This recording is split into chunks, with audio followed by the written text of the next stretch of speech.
जडो तुझी मूर्ती सदा माझे डोळा जडो तुझी मूर्ती रखुमाईच्या पती रखुमाईच्या पती सोय रे या सदा माझे डोळा जडो तुझी मूर्ती सदा माझे डोळा जडो तुझी मूर्ती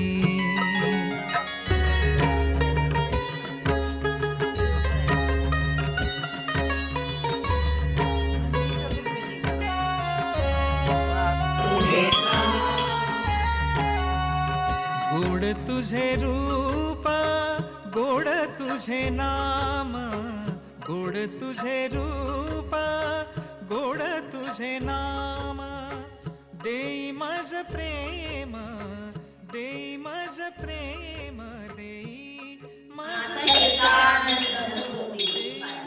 प्रेम सर्व काळ सदा. मी पूर्वी माझं ज्ञानेश्वरी लिखाण झाले होते, पण माझ्या बहिणीने मग गाथा लिखाणाची वही उपलब्ध करून दिली. मला तिच्याकडून तुकाराम गाथा लिहिण्याची प्रेरणा मिळाली. मी माझे लेखन 24 जून 2025ला सुरुवात केली व दिनांक 4 जानेवारी 2026ला गाथेचं निरूपण पूर्ण केलं. त्यातील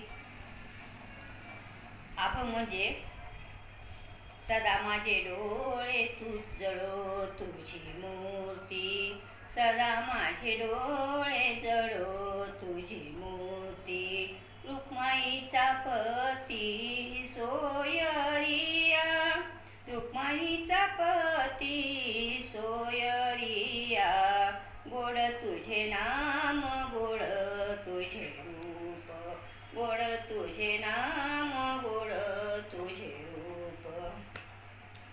असं ही गाथा लिहिताना मला एक अशी शांती प्राप्त झाली. मला याचं लेखन खूप मोठ्या प्रमाणावर व्हावे व पुढच्या पिढीला यातून संदेश व्हावा.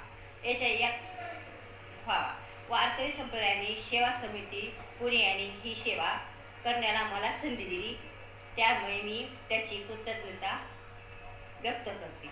जय पांडुरंग हरी, जय तुकाराम हरी.